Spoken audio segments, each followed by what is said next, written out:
What's up, everybody? It's your boy. Did y'all know that Shrek was originally written with Chris Farley playing Shrek instead of Mike Myers, and they actually started recording the dialogue with Chris Farley before he passed, and then they had to redo all the recording when he was replaced by Mike Myers, and then not only that, but they actually recorded the entirety of the dialogue and actually began animating the dialogue and scenes before Mike Myers had the idea that Shrek should have a Scottish accent, and then he insisted on re-recording all of the lines for the entire movie, and they had to reanimate a bunch of stuff to match, aka Reed from Shameless Nerd.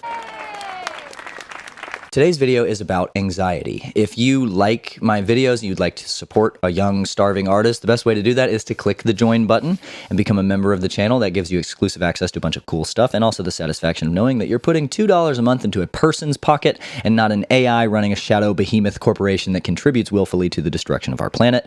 All right, let's get into it. I'm sure I have many beliefs which quietly serve ulterior functions intended to make me feel better about certain things, whether deliberately or subconsciously so. One of these, which I of course have to admit almost definitely serves to make me feel better about myself, but which I do firmly believe, is that smart people have anxiety. If you are suffering from anxiety, in my opinion, it probably means that in some capacity you're intelligent, at least in some way, and this is kind of collateral damage from being smart and thoughtful. If you're really dumb, you might not ever be subject to thoughts about the future or the past or patterns or do any sort of planning or preventative measures, and you might just float through life in the present moment eating onion rings and sitting in beanbag chairs. And in many ways, that sounds pretty nice. But I like to think that I would trade that peace for the anxiety that I have dealt with in my life if its cause is in fact linked to the reality, at least partially, that I get to be smart, whatever that is. Anxiety is the fear of the future, and the more possibilities your brain can manage to consider, especially at once, and the more aspects of existence you're aware of and juggling, and the more you're able to concern yourself with, and the more bandwidth your brain has for information, the more you're aware of things to be afraid of. The more anticipatory functionality your brain has, the more it's going to use it. And I do believe this. There is some research to back this up, and it does make me feel better about the fact that I've struggled with anxiety for so long and at certain points in my life so dramatically, so debilitatingly. But it doesn't help me solve anything. In fact, in many ways, this belief can make your anxiety much, much harder to solve because smart people are smart. They're good at using logic and rationality and thinking through problems and using information to evaluate cause and effect. And for much of my life, I tried to use my capacity for logic and reason that I'm so proud of myself for having, whatever, just so corny, to overcome my anxiety. It's intuitive. If I'm worried about having a heart attack, I should be able to rationalize that, well, I'm 28. I can reasonably easily jog 2 miles without much trouble. I have no history of heart disease in my family, and I'm like super not actually having a heart attack right now to quell the anxiety that I'm currently experiencing about having a heart attack. If I'm having travel anxiety and I'm super anxious about an upcoming trip, I should be able to rationalize that, well, I have a cell phone I can use to contact emergency services if something goes wrong. I'll have people with me that can help me, and the world is pretty modernized these days. I'm not going back in time. I'm going on a hike. I'm not going to be stranded and doomed to starvation if I get lost for an hour. If I'm having debilitating social anxiety, I should be able to rationalize that if people think I'm awkward or if I say the wrong thing or I come off the wrong way, it's not going to kill me. I've been embarrassed before, deeply, deeply embarrassed at times, and I've survived. And logically, social anxiety is pretty silly, as it's not going to have any real effect on me, and I will be fine. But the unfortunate truth is that all of this reasoning, all of that rationality, all of that logic doesn't matter, because anxiety is illogical. Anxiety is intrinsically, necessarily irrational. That's what makes it anxiety. Anxiety is a physiological response to something that is not happening. That's so dumb. But because anxiety is not sensible, having good sense, being smart, that's not going to help you. In fact, I think it makes it worse because in truth, I know all of that. I do know that I'm not having a heart attack, right? I know that I'm going to be fine on my trip. I know that this social interaction is not going to hurt me in any way, but I still feel anxious. And then I start thinking, oh God, what's wrong with me? Because I still feel anxious even though I know it's not rational. And with everything else in my life, rationality and reason and logic always wins. And if it's not winning here, then oh God, what do I do? I'm screwed. And then I'm going to be even more anxious. And I existed in this spiral, in this cycle for 10 years. 10 years of my life, I spent so incapacitated from my anxiety that at times it made me deeply depressed because my anxiety kept me from participating in things I wanted to do. It kept me at home. It ruined relationships. It shattered my self-image and my confidence. It ruined me for years. And I felt hopeless because I couldn't logic my way out. And you can't. You won't. If you try to intellectualize and out-logic your anxiety, you will lose. It will get worse, and you will never get better. Thanks for watching. See you all next time. I'm just kidding. So what can we do? Well, before I get into my suggestions, I do want to clarify that for many people, medication is a life-saving thing. There are anxiety medications that have prevented suicides, completely changed people's entire lives. And for many, the answer can be, well, find an anxiety medication that works. And that's great and fine and valid. And I'm not anti-medicine or on some holistic 444 hertz natural healing, steel drum, pineal gland shit. Medicine for many people is great, and you should look into it and see if it works for you. My argument is twofold. First, I'm just saying that before you do that, before you resort to medicine, you should try some other stuff. And second, medicine didn't work for me. Anxiety medication made my anxiety worse, and it got really dark for a while, and that was the most hopeless I've ever felt. And it doesn't work for some people, and thinking it's the only way out, being taught that it's the only option for managing anxiety and depression, frankly kills people, in my opinion, because it almost killed me, if you know what I mean. Anxiety is not rational. It is also inevitable. One of the hardest things about anxiety is that you can't get rid of it. It is a reality of life. It is actually super important. Anxiety is your brain telling you that something's off, something is wrong. And in centuries past, millennia past, it saved your life because it told you, hey, you should be way more concerned about that tiger over there than you are right now. But in the modern day, the tiger's like the fear of an unexpected aneurysm, and you can't defeat fear with a bow and arrow. I've tried. We're stuck with this anxiety, and we have to accept the fact that it will exist within us in some capacity no matter what we do. Those of us suffering from anxiety are actually suffering from excessive anxiety. You can't make it go away entirely, and anxiety itself is not going to kill you. This realization and work by itself isn't going to solve anything, but it is the first step, something you have to do. You have to learn to accept your anxiety, to be thankful for it. It's trying to protect you, and it by itself is not going to hurt you. You greet your anxiety at the door. You say, thank you for stopping by, but I have it under control. You can come back later. And I really mean that. I'm not being metaphorical. There are a ton of psychology studies and research-backed practices centered around this exact idea, this personification of emotions and gratitude-based methodology. When I start to feel anxious, I name it. I say, I'm feeling anxious. And then I visualize my anxiety showing up, and I smile, and I tell myself, thank goodness I'm alive to feel anxious. Thanks for being here, anxiety, but I actually don't need you right now. I'm probably not going to die right this second. I'm actually just sitting down to play Pokemon Fire Red for the 400th time. And sometimes that's enough. And even when it's not enough, it's a step that you have to take. You have to learn to demystify your anxiety and accept that it is a part of you, a part of your brain designed to protect you, and you need it. The second thing that we smart people must do to address our anxiety is what I call the therapist cookbook. There are a metric ton of actionable moment-to-moment strategies that can help with anxiety. Just to name a few, when you're feeling anxious, you can use 5, 4, 3, 2, 1 sensory observation, where you name 5 things you can see, 4 you can feel, 3 you can hear, 2 you can smell, and 1 you can taste. And this helps you to get out of your head and back into your body and helps in that way. You can do square breathing, which is where you close your eyes and visualize a dot tracing the outline of a square, and you slowly follow the dot around the perimeter, breathing in slowly on the way up the side, holding your breath as it goes along the top, slowly exhaling as it goes back down, and then holding your breath at empty as it goes across the bottom, and then you just repeat that over and over again. And this helps to slow your breathing and prevent hyperventilation and calm you down. This is just one of like a freaking billion breathing exercises that can help with anxiety. And there is genuinely too much research to ever even consider that is discussing the benefits of breathing practices and deep breathing and its relation to anxiety management. There is clutching, which is where you go through your body and tense a muscle really hard, and you relax entirely and move up your body, doing that with each of your muscles up and down your body. And that's one that really helps for me. There is body scan meditation, which is similar to this. There's cognitive behavioral therapy, grounding techniques, planned worry time, all these useful strategies to address anxiety in the therapist cookbook. And these, in addition to the acceptance of anxiety that I talked about in step 1, are vital in addressing your anxiety and getting it to a manageable point. But it's not enough. The third and most important step in overcoming this irrationality of our anxiety comes from changing our perspective, viewing it as a symptom. Anxiety is not a disease. We talked about the fact that it's actually super important and it's something that we need. Like we also said, excessive anxiety is the problem, but even excessive anxiety is not a disease, it's a symptom. Excessive anxiety is a physiological response. It's not something that you just contract like syphilis. Not that I've contracted syphilis, Jesus Christ. Anxiety isn't something you come down with, it's a symptom of what you've come down with. And the most important methodology for overcoming anxiety, the only one that works, is recognizing that it's a symptom and treating the illness instead.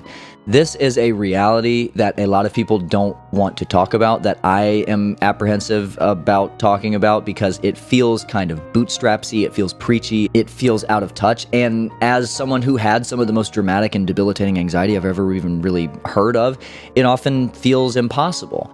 But as someone who had some of the most dramatic and debilitating anxiety I've ever even really heard of, it's not impossible, and it saved my life. The truth is, you are anxious because you're not doing well. That's why depression and anxiety are so inextricably linked so often. You're anxious because your body is screaming at you to change, and the only way to make your anxiety normal again— there's a good idea for the red hats. Make anxiety normal again. The only way to make your anxiety normal again, to get it manageable, is to change. There's a reason why if you go to Google and you type in how to treat anxiety and you read articles and studies and lists, or if you go to therapy, or if you study psychology yourself, or if you talk to anyone with experience with severe anxiety, right next to or after recommendations for medication and therapy, you'll see and hear things like exercise, diet changes, time outside, meditation, time with loved ones, limiting alcohol and drug intake. Study after study after study proves time and time again that the single most effective intervention for anxiety is diet and exercise. And it sucks. God, that is the worst truth that there is, but it is the truth. It is more effective than medication.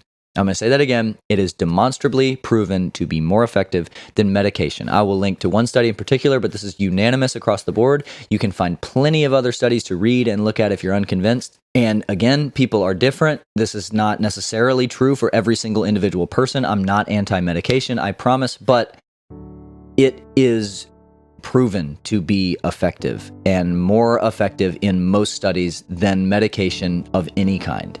Imagine if someone had cancer, okay, and they were told, hey, this treatment is 1.5 times more effective than chemotherapy and radiation, and it actually has 0 side effects, and it's also the single most effective intervention for obesity, diabetes, Alzheimer's, Parkinson's, osteoarthritis, and mental health. Would you like to lose all your hair and throw up every day while you shrivel away hoping that we kill the cancer before we kill you and then rebound? Or would you prefer to jog outside for 10 minutes and eat a salad? And then the person lies on the hospital bed and says, oh, I'd like chemotherapy, please. To manage your anxiety, to get better, you have to make a bunch of lifestyle changes that are boring and difficult and unexciting and that suck really bad. You have to go outside. You have to work out. You have to put your phone down. You have to stop eating at Burger King even though their chicken fries are so good. Like, how do they make those chicken fries so good? Why are they so different from chicken nuggets? You have to stop drinking so much or altogether. Stop smoking weed every day. Stop vaping. Holy shit. The amount of teenagers that with underdeveloped lungs slurping down untraceably sweatshop produced chemicals through little USB drives is inconceivable to me. But if you do that stuff, you will start to feel better. And I'm not a psychologist, I'm not a researcher, I'm not a scientist, but I am someone who has spent extensive time in therapy, who has read more than any human should probably read about this topic, and I am someone who was suicidal due to his anxiety, and now I'm not. And on that note, I'd like to tell you a little of my story and how this happened to me and why I'm so passionate about it. I am obsessive. I started suffering from anxiety really bad right after high school, right around the time that my mom passed, and I gained 60 pounds from working in a pizza place to pay rent in college and eating nothing but Papa John's pizza for 6 months. Now, of course, there is a correlation there in retrospect, but at the time I was like, holy cow, what's wrong with me? And I spent the following 9.5 years trying to figure out how to defeat my anxiety. I obsessed over it. I spent all day thinking about it and spiraling and getting worse and worse and worse while I was trying to get better. And slowly, over 10 years, as a result, I completed a long-term experiment into, at minimum, my specific brand of anxiety. Over that time, I slowly and reluctantly changed things about my life and lifestyle and habits in attempts to address my anxiety. First, I stopped inhaling a certain naturally occurring chemical found in plants, which I inhaled a large amount of from the end of high school into college. And this helped, but the anxiety remained. I then quit smoking cigarettes. Can you believe that I smoked cigarettes? Why would I smoke cigarettes? Do I think I'm Tommy Shelby? And this, of course, helped, but again, didn't solve the problem. Then I spent a long period of time directing my attention inward. I started reading all kinds of self-help books. I literally changed my major to philosophy and religion. Yes, that's one of my degrees. No, it doesn't make me any money. Haha, very funny. And I studied Buddhism and Hinduism and Taoism and meditation and epistemology and all these theories of the mind and spirituality. I did yoga. I started journaling. I tried to think my way out, and this helped. It was fun and something I'm proud of and interested in and something that I like about myself now that I've done all this research, but it didn't work. So then I started changing my habits. I stopped playing so many video games. I started reading fiction again, reading for fun. I started focusing on losing weight because I thought that would help me, and through effectively starving myself, I lost 60 pounds. But of course I did this unhealthily, and in retrospect, it's obvious why this didn't help either.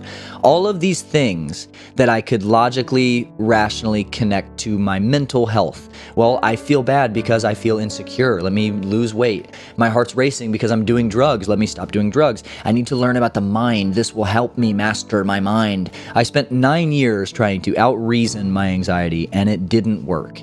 These things I did are great things to do, and things I would recommend to literally anyone, but I couldn't logic my way out of anxiety. And so I felt hopeless. I finally gave up hope. I spiraled. I was so broken down and unhealthy and exhausted that after I broke my nose in this weird accident, I was so immunocompromised and weak physically that I got this severely infected abscess in my sinuses, like behind my nose right here.